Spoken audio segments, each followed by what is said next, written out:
Assalamualaikum warahmatullahi wabarakatuh. Selamat pagi semua. Apa kabarnya? Alhamdulillahirrahmanirrahim. Kita bisa bertemu kembali di dalam mata kuliah analisis mengenai dampak lingkungan atau AMDAL. Pertemuan yang kedua ini kita akan melanjutkan materi yang telah kita bahas sebelumnya.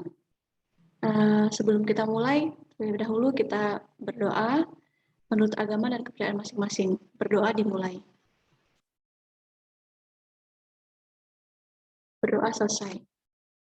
Saya ingatkan kembali kepada teman-teman, seperti yang kita telah sepakati di minggu kemarin, bahwa untuk mengaktifkan kamera, kemudian menggunakan pakaian yang rapi. Selanjutnya, teman-teman harus menonaktifkan audio.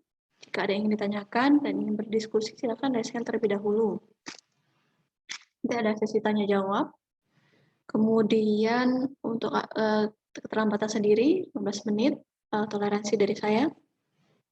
Untuk absensi saya share linknya, silakan untuk login di Zuhu ya, di zuhu.com silakan saya share melalui Zoom chat, silakan tanda tangan di form tersebut ya untuk attendance. Baik, saya akan mulai share screen.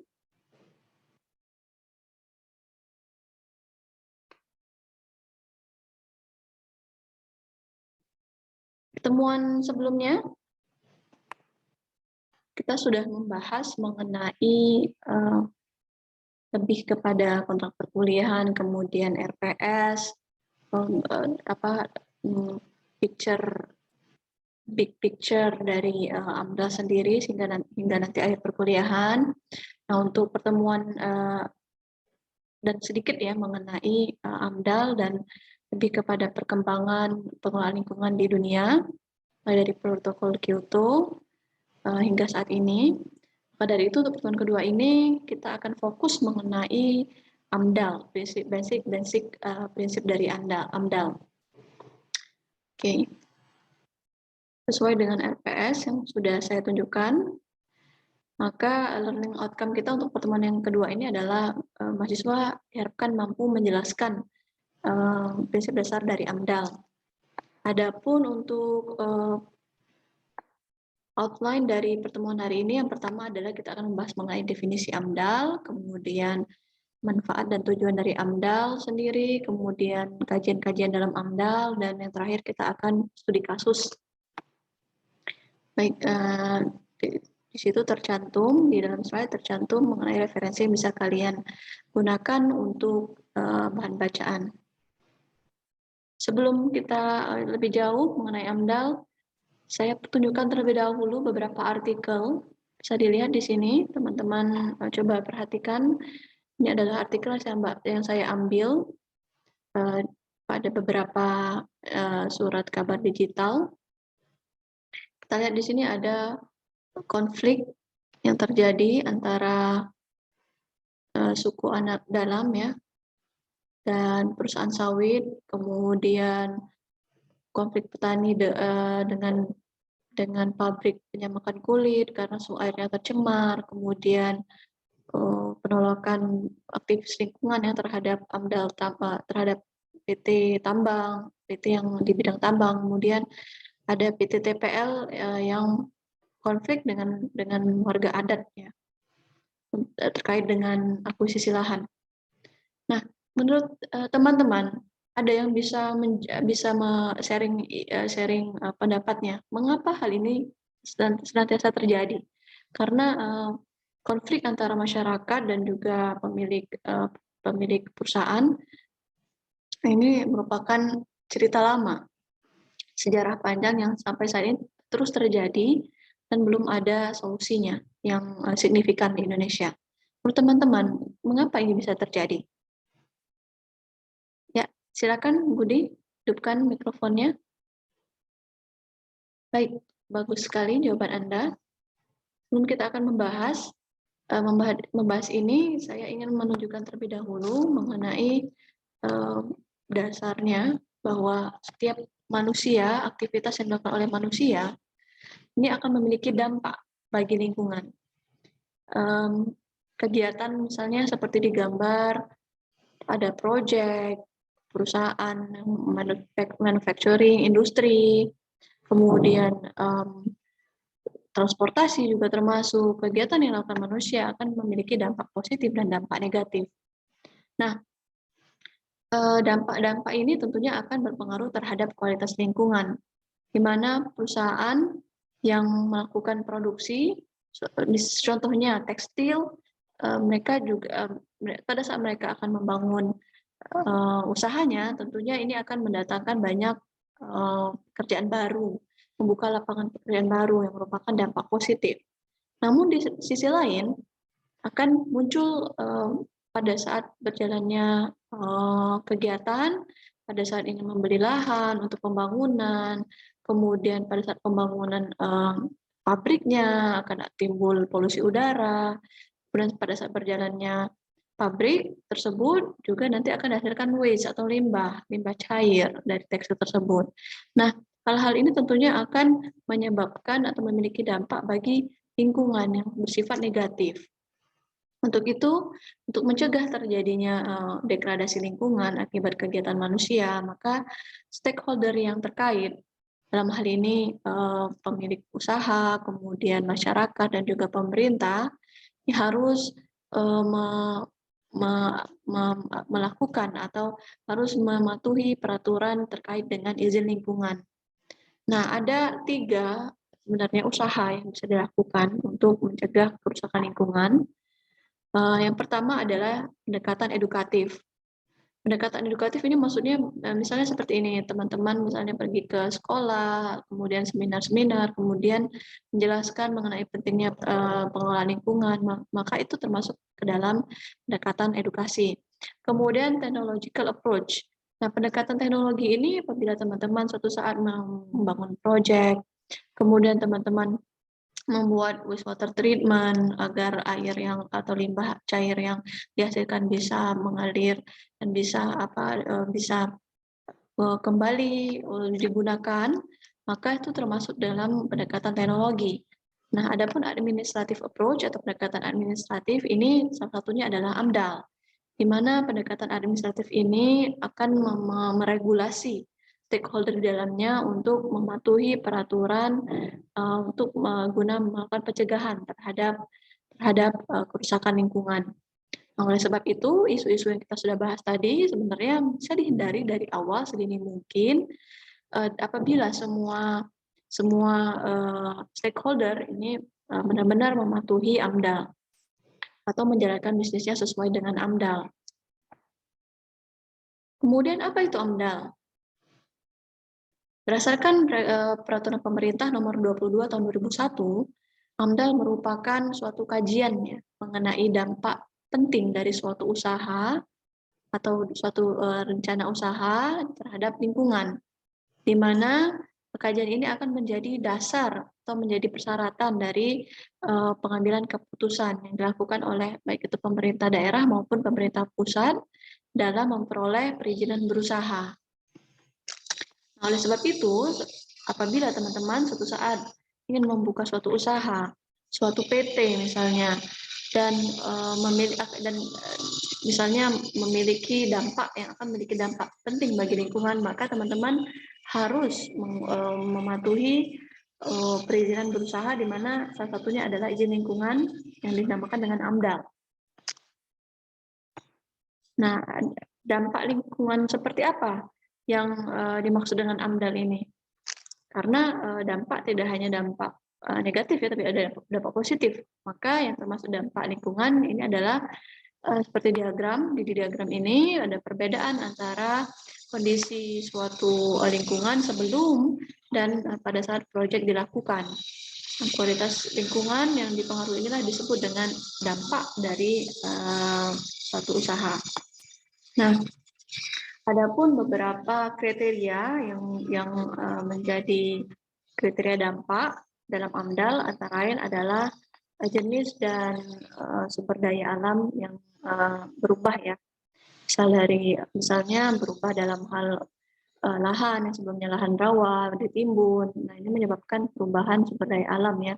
Kemudian magnitude-nya atau besaran dampaknya, berapa luas dampaknya akan mempengaruhi lingkungan sekitar. Kemudian dampak-dampaknya di masa depan yang mungkin akan hadir, kemudian waktu dampaknya terjadi, durasinya, apakah nanti secara singkat ataukah dalam waktu lama, kemudian uncertainty itu maksudnya ketidakpastian dampak ya, kemudian keterpulihan dampaknya, kemudian pentingnya tadi dampak tersebut. Nah, adapun dalam hal kajian di dalam AMDAL sendiri ada beberapa dampak lingkungan yang dikaji. Yang pertama adalah dalam hal kajian biofisik ya, biofisik dan sumber daya alam di wilayah tersebut. Kemudian yang dikaji juga selain kondisi biofisik daerah tersebut juga adalah sosial budaya masyarakatnya, pendapatannya, kemudian pendidikannya, bagaimana dia open atau tidak terhadap orang-orang baru seperti itu. Kemudian health and safety. Nah, ini terkait dengan apakah dari kegiatan tersebut bisa mempengaruhi kesehatan masyarakat, termasuk keamanan masyarakat. Nah, ini juga akan dikaji. Kemudian dalam hal ekonomi dan fiskal, apakah kegiatan tersebut dapat meningkatkan perekonomian masyarakat atau wilayah seperti itu. Kemudian pengaruhnya terhadap landscape dan visual ya, terhadap bentang alam. Dan yang terakhir adalah pengaruh dampak sendiri terhadap hak-hak yang dimiliki oleh masyarakat adat. Karena kita tahu bahwa di Indonesia ini beragam suku bangsa. Di dalamnya masih banyak terdapat masyarakat adat dan suku-suku adat yang akan terpengaruh dari adanya kegiatan-kegiatan yang dilakukan. Nah, untuk itu saya akan menampilkan video terkait dengan beberapa dampak lingkungan yang dihasilkan dari kegiatan manusia.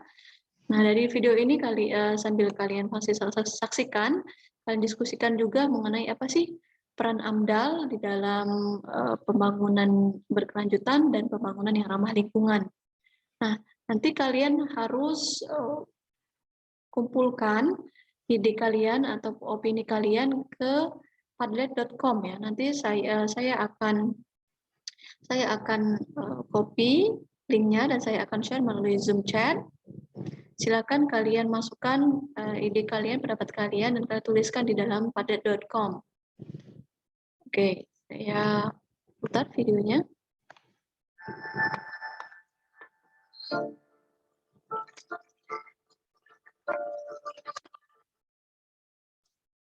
Maaf, saya ulangi.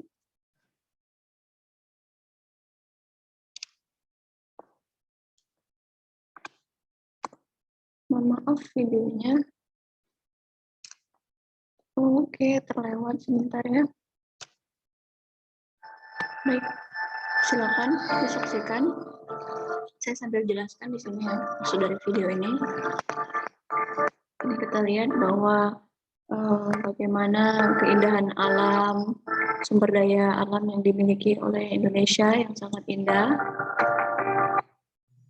Kita lihat ada banyak biodiversity, keanekaragaman hayati yang dimiliki di dalam perairan, laut, seperti itu.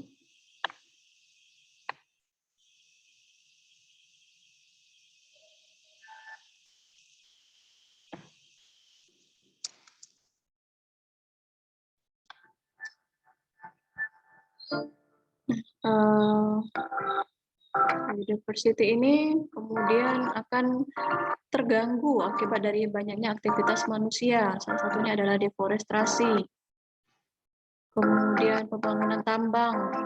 Ya, di sini bagaimana dia mengubah bentang alam. Oke. Seperti itu. Ya, saya persilakan untuk mengisi di padlet.com. Saya akan tampilkan jawaban teman-teman. Saya akan stop share dulu.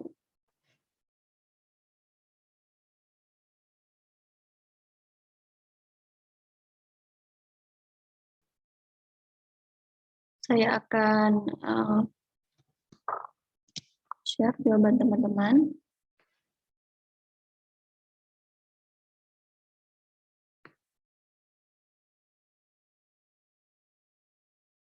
Ya, ini dia. Ada 4 kelompok yang sudah menjawab. Kelompok 1, kelompok 2, kelompok 3, dan kelompok 4. Baik, terima kasih. Ini sudah rata-rata sudah sangat jelas ya menggambarkan bagaimana peran AMDAL terkait dengan pembangunan berkelanjutan dan berwawasan lingkungan. Mana AMDAL ini memiliki peran dan fungsi yang strategis dan sangat penting dalam menuangkan komitmen pengelolaan lingkungan dari suatu pembangunan ya.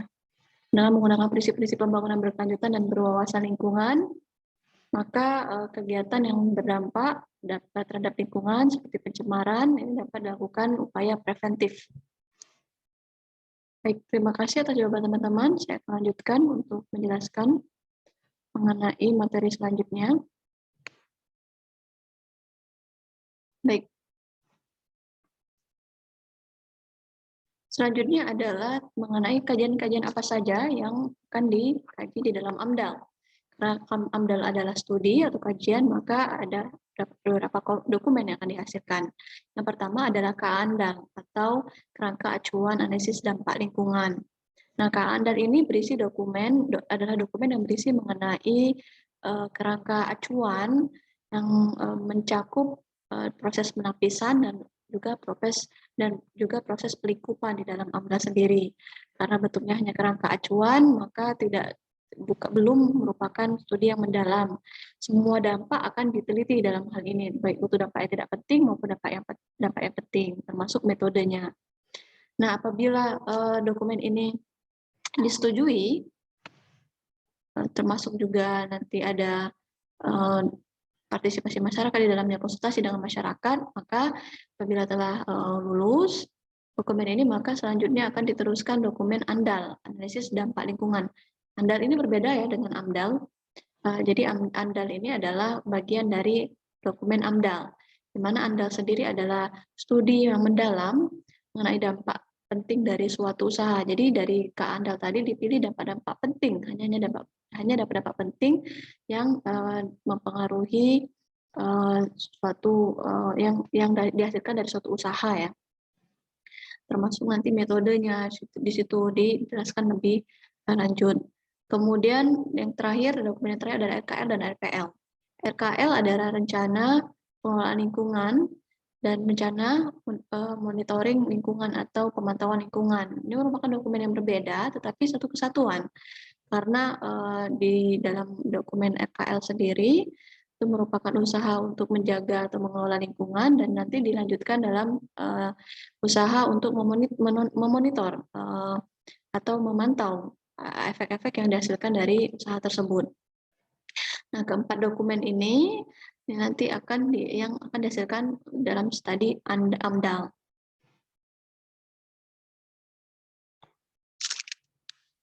Nah, adapun tujuan utama dari AMDAL adalah untuk memastikan bahwa aktivitas pembangunan yang dilakukan ini berjalan sudah sesuai dengan prinsip pembangunan berkelanjutan dan berwawasan lingkungan tanpa merusak atau menghancurkan lingkungan ya.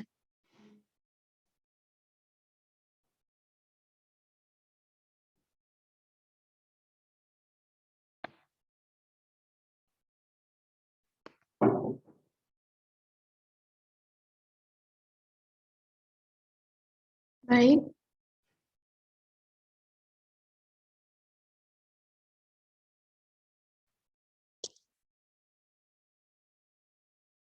Adapun untuk perannya sendiri, peran AMDAL sendiri ada dari pemerintah, swasta, dan tentunya masyarakat yang terkena dampak. Nah, apa sih manfaat AMDAL bagi pemerintah? AMDAL sendiri tentunya akan menjadi suatu dokumen atau suatu alat yang akan memberikan informasi mengenai apa saja dampak yang bisa terjadi, termasuk pencegahan konflik ya, dan juga hal-hal yang bisa atau dampak-dampak yang bisa merusak lingkungan, di mana ini akan menjadi dokumen atau jadi alat bagi negara, bagi pemerintah dalam pengambilan keputusan apakah kegiatan tersebut dapat disetujui atau tidak. Nah, Kemudian peran bagi swasta sendiri. Peran bagi swasta sendiri, tentunya AMDAL ini bisa menyediakan informasi dasar mengenai proyek tersebut ya, mengenai apa yang dampak-dampak yang mungkin terjadi dan bagaimana mitigasi yang dapat dilakukan. Selain itu juga AMDAL dengan melakukan AMDAL, maka perusahaan bisa terhindar ya dari pelanggaran hukum dan pelanggaran lingkungan. Kemudian bagi masyarakat ya, bagi masyarakat AMDAL sendiri memiliki fungsi untuk menyediakan informasi mengenai apa yang dibangun, kemudian apa yang dampaknya, sehingga masyarakat lebih aware terhadap hak dan kewajibannya di dalam preservasi lingkungan. Nah, berikut ini adalah studi kasus ya yang akan kita bahas. Silakan teman-teman di dalam kelompok untuk mengamati, lihat artikel ini. Ini adalah kasus yang terjadi, bencana yang sering terjadi di Palembang, di mana kita tahu bahwa tidak hanya musim hujan, tapi tidak musim hujan juga masalah banjir ini selalu terjadi. Nah, selain climate change juga pasti ada peran atau pengaruh dari aktivitas manusia dalam terjadinya banjir di Palembang ini. Masifnya pembangunan seperti hotel, kemudian industri yang dibangun di kota Palembang juga tentunya akan berdampak terhadap drainase. Nah, untuk itu kalian diskusikan apa saja sih pengaruh atau faktor-faktor dari terjadinya banjir ini. Kemudian kalian diskusikan juga apa pentingnya AMDAL dalam mencegah terjadinya fenomena ini atau mengatasi fenomena ini. Dan terakhir juga kalian harus jelaskan masing-masing peran dari seluruh stakeholder, pemerintah, swasta maupun masyarakat sendiri untuk bagaimana caranya dapat mengatasi fenomena tersebut agar tidak terjadi. Oke, silakan saya kasih waktu 15 menit untuk berdiskusi. Saya akan bagi kalian ke dalam breakout room ya.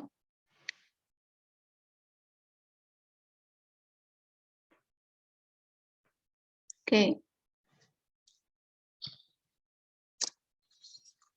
Oke, kita sudah selesai melakukan diskusi grup. Sekarang sebelum selesai saya akan memberi kalian tugas untuk dikerjakan di rumah. Silakan kalian jelaskan mengenai perbedaan dari beberapa dokumen terkait dengan izin lingkungan, yaitu AMDAL, UKL, UPL, dan SPPL. Nah, coba kalian jelaskan, kalian bandingkan apa perbedaan dari ketiga istilah ini, tiga dokumen ini. Kalian kumpulkan di minggu depan, kalian deadline-nya minggu depan, kalian upload di LMS ya. Oke, selanjutnya adalah sebelum kita akhiri, mari kita berdiskusi mengenai apa kesimpulan dari materi kita hari ini. Ada yang ingin menjawab? Saya persilahkan. Baik. Oh ya, jika ada yang ingin ditanyakan, saya persilahkan ya. Raise hand terlebih dahulu sebelum kita akan berdiskusi. Jika ada yang ditanyakan, saya persilahkan sebelum saya masuk ke konklusi. Baik, apabila tidak ada yang ditanyakan, kita simpulkan. Silakan, Budi. Ya, baik. Bagus sekali jawaban Anda. Jadi, AMDAL ini adalah salah satu instrumen lingkungan untuk mencegah terjadinya kerusakan lingkungan dengan cara dengan yang dilakukan oleh usaha atau kegiatan, rencana kegiatan yang memiliki dampak penting bagi lingkungan ya. Untuk itu peran pemerintah, swasta, dan masyarakat yang terdampak ini sangat penting dalam melakukan preservasi di dalam lingkungan dengan menggunakan salah satu pendekatan administratif melalui AMDAL. Baik, terima kasih atas kehadiran kalian. Sebelum kita akhiri, kita ucapkan alhamdulillahirrabbilalamin karena telah menyelesaikan materi hari ini. Semoga bermanfaat bagi teman-teman semua. Jika tidak ada yang ingin didiskusikan, saya ucapkan Mohon maaf apabila ada salah dalam perkataan dan juga penyampaian. Saya ucapkan terima kasih. Assalamualaikum warahmatullahi wabarakatuh. Selamat pagi semua.